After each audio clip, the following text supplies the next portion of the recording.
So when I first entered high school, I decided to take this difficult class that requires a lot of reading. So of course, the first project was a book review, which means that we had to pick a book and write an essay about it. Of course, as an admission student, I decided to write exact schedule for what I have to complete each week.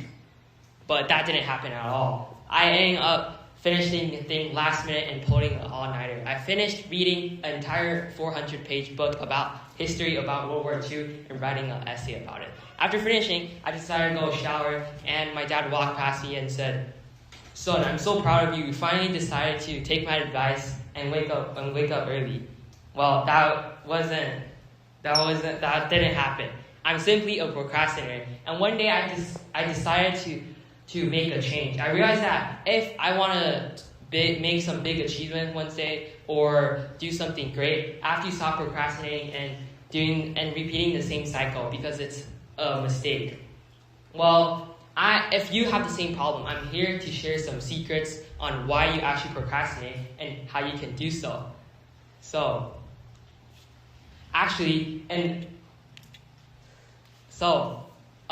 When procrastination happens, it's because two parts of our brain fighting. First of all, it's our prefrontal cortex. Our prefrontal cortex is a part of your brain that is responsible for logic, reasoning, and long-term planning. On the other hand, it's our amygdala, which means our amygdala is part of our limbic system. It's for our fight or flight responses or controlling our emotions. So every time when you're trying to do an overwhelming task, but that voice in your head that keeps saying, "Oh, you can just do it later, it's fine, you'll be fine," it's your amygdala sending signals to your brain to tell you to not do the thing.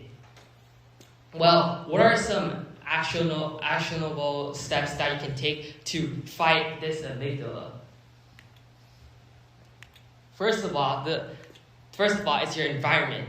Your environment dictates everything. Your environment dictates your motivation, your mood, and your focus. So next time when you realize that I'm losing focus or I'm just procrastinating, it's probably because of your environment.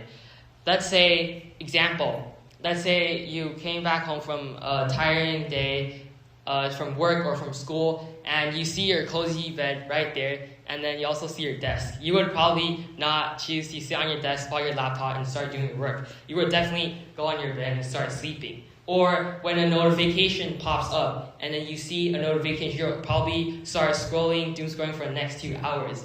And what I'm trying to say is that your brain is cue driven. You do what you see. So next time when you're losing focus, just change your environment. The second solution, it's a 5-minute rule. The 5-minute rule, some people tell me that's very stupid, but I think it's very effective. The first one is that whenever a task requires only 5 minutes to do, you just do the thing immediately because it only takes 5 minutes. So stop wasting time. The second 5-minute rule is that if a task requires more than 5 minutes, just set a timer for 5 minutes and tell your brain that, "Oh, I'm just going to do this task for 5 minutes, and if the timer is up, I'll just stop doing whatever I'm doing, or I can decide to keep going." Some people think it's stupid because if I set up a timer for 5 minutes doing my homework, why would I keep doing the homework instead of I can just go watch a movie or do something fun? But actually, momentum helps a lot. The hardest part is starting. If you just start, you'll probably keep going. The point is that if you wait for a long time to do it, it increases the friction and resistance. So let's say today you said you suddenly have a thought that, "Oh, I have to read a book." Just go do it immediately. Just do it. The third rule is called time blocking. It's by a book, Atomic Habits, written by James Clear.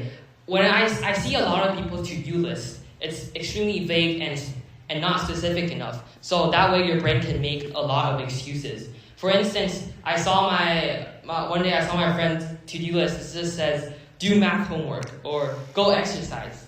But that doesn't really work. This is very specific. It eliminates all the possible ways for your brain to make excuses. It's saying, "I will do something at what time and on what location." Weird. So the last solution is acknowledgement. James Clear said, if you want to eliminate a bad habit, you have to increase the friction to not do it. So here's some surprising facts for you to not let you procrastinate your life away. On average, people spend about 26 years of our life sleeping. Yeah, sleeping. And we also spend 4 hours eating and 2 hours commuting and 24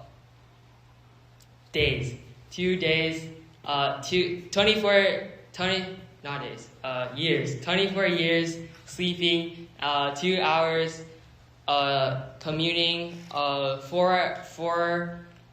4 years eating. So this shows you that you don't have a lot of time. And also, if you look at the life in a week calendar, each block represents a week in your life, and a total of 4,650 blocks.